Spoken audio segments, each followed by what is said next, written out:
want you to be distracted. All right, YouTube, this is one video that I owe y'all. This is the video that I was supposed to do when I was sick, to tell them why you mad. This should have been out on, today is what, the January 2nd? Today is Monday, January 2nd. This should have been out last year sometime. This should have been out on December 28th. But because I was sick as a dog, I couldn't get it out. So I'm going to put up the tell them why you mad, right? So we're going to tell y'all why I'm mad. I don't have as many topics as last time because last time was a 13-minute video. I'm going to try to keep these under 10 minutes because I don't like talking for a long time. So tell them why you mad.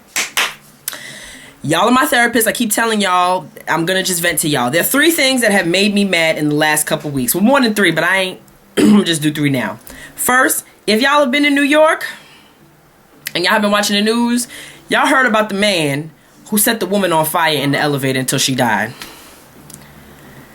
I don't understand. I mean, okay, so she fired him because he said, well, allegedly she fired him because he was doing something he wasn't supposed to be doing, and then once she fired him, he got mad, but she owed him money, and she didn't pay him the money, so he found the woman, cornered her, got her in the elevator, sprayed her down with kerosene or some flammable liquid, set her on fire, and then stood there and watched in the elevator, and then walked away. Here's why I'm mad. First, this man had a backpack on, like a Ghostbuster backpack full of flammable stuff. Question, if he didn't have a job, where did he get the bag from? Where did he get the little can from? Who sold this broke man an exterminator can?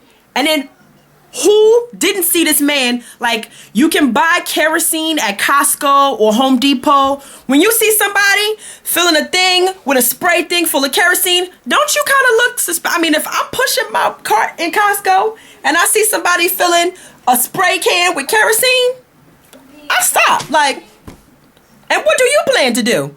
I need to know now so that when I see you on the news, I'm telling. Yes, I am. I saw his brown behind filling up the can of kerosene when we was at Home Depot. I asked him what he wanted me to do, and he looked kind of crazy because his afro was flat on one side, so I knew he was crazy.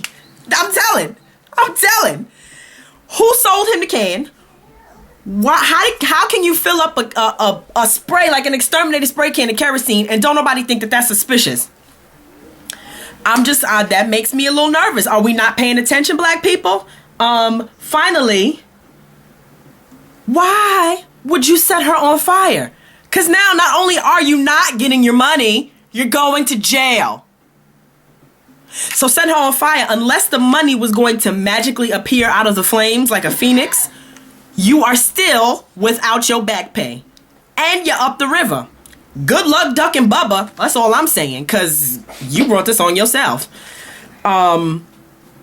So the second thing that made me mad is this whole vendor thing with the tourists in New York. Now, granted, New York is mad expensive. Like, you have to sell your left kidney to get an apartment in New York. You got to sell your left kidney. You got to give them your blood type. You got to give them your social security number. You got to give them your mother's social security number. You got to let them know if you was ever, your mother's part of the Black Panther Party. You got to let them know if you go to church. You got to let them know if you was an ex-slave. Like, if you were a slave, you should get, and are you fighting for reparations? Like, you got to let them know all this stuff before you get an apartment in New York, because it's just that retarded.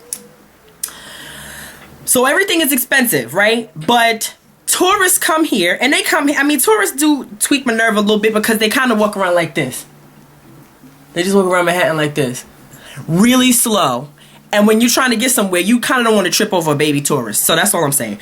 But the people out here, the daggone little Arab vendors. Yeah, I said Arab because I'm from Brooklyn. That's how we say it. But the little Arab tourists, the Arab vendor guys, they charging mad money.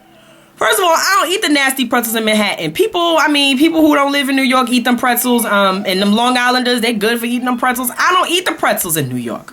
Not from them vendor people. Because where do you wash your hands? Who still shops at where do you wash your hands? I'm not buying a souvlaki. I'm not buying a hot dog. I'm not buying a knish. I'm not buying a pretzel. I don't know how old the mustard is. I don't know where the hot dogs was. They just floating around in that water. How long has that water been hot? Is it at the temperature it's supposed to be at? You know I got a food handler's license, y'all. Side note. So I know what stuff is supposed to be what. I just be walking around with the thermometer, just dropping it in the water while he talking. This is not 140 degrees. Little Arab man. Department of Health. Yup. Shut your boy down. Throw a bomb at me if you want to. Come to my house and try to shoot up the house. I'm telling. Because I caught 3 cases of food poisoning in a year messing around with them vendors. So I don't eat from them no more. But they charge like So a pretzel in New York is probably like $1.50. A tourist went to Manhattan and paid $6 for a $1.50 pretzel. And then when the little Spanish man on Channel 2 News called him out on it, he was about to punch him in the face. All I'm saying is, little Arab people, don't come to this country for a better life and then try to rock the people from this country. That's all I'm saying. You trying to make a living, we trying to eat. Don't rape my wallet because I want a pretzel or a juice. You know what I mean? Like, seriously. That ain't fair. And I'm still sick. All I'm saying. Third thing that upsets my nerves. And this really struck a chord with me because if I pay money for goods and services, I expect the goods and services rendered to me. Hey, Megabus. You are the truth.com. Well, you used to be. You could book a bus on Megabus. You could, pay for the bus. You know, online. You don't got to print out a physical ticket. You could just show them the little code. You know what I mean? Like, you ain't got to do all this crazy stuff. Here's the problem. Megabus is charging Megabus prices for non-Megabuses. The bus supposed to have Wi-Fi. It's supposed to have seatbelts. It's supposed to have air conditioning. I'm supposed to sit in a cushioned chair and feel like, hey, this is an alternative to the Chinatown Express, aka the Lake of Fire on Wheels. Y'all know that's what I call the Chinatown Express. It's the Lake of Fire on Wheels. I'm sitting on the Megabus. I got to take the Megabus a couple weeks ago. And it's a non-Megabus bus. First of all, the Megabus smelled like the Lake of Fire on Wheels. Did nobody clean this bathroom? I mean, I paid $33. You want to clean this bathroom? And I don't got no Wi-Fi. It's supposed to be outlets to plug in my phone in case my phone died. My phone died on the trip down there. No outlets. And apparently somebody's dog or child chewed the back of my seat out. All I'm saying, Megabus, is if you're going to give me a janky bus, you shouldn't charge me money. You should charge me like a grape soda. Like, that's what I should pay for a seat for a bus like that. Like, you want to get on this bus? Bring the operator some chicken wings and a grape soda and you can get on the bus. I'm not paying $30 for a bus that's jacked up. No outlet, no Wi-Fi, no amenities. It smells like pee. It smells like pee on steroids, like concentrated urine sprayed everywhere. It smells like a skunk and a baby mated and birthed babies on the bus. It stinks. I'm not paying for that. And Megabus, if you have a problem with it, hey, holla at my attorney. That's all I'm saying. All right?